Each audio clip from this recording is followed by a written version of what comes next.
Ci sono diversi casi in cui abbiamo individuato delle singole collaboratrici domestiche che, sommando le diverse annualità oggetto di approfondimento, hanno evaso somme anche superiori ai 100.000 euro.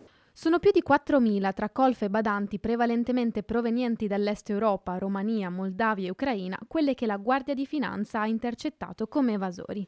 Sconosciute al fisco, ben 169 percepivano il reddito di cittadinanza e 76 il reddito di emergenza.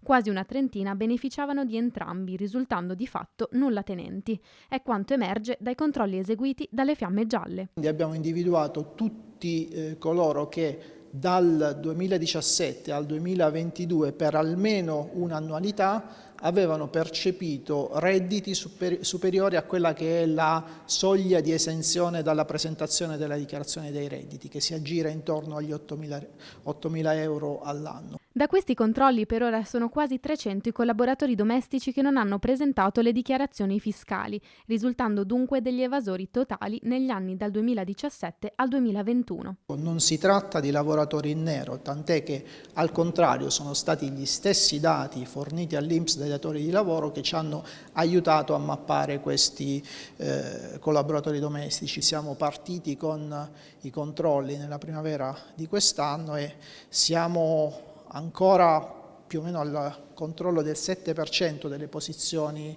individuate. Ne abbiamo controllate 295, contestando finora una evasione di circa 12 milioni di euro. Operazione che, fanno sapere dalla Guardia di Finanza, è solo all'inizio. Evasione che rappresenta più o meno il 10% della base imponibile potenzialmente recuperabile che abbiamo individuato, che si attesta intorno ai 113 milioni di euro.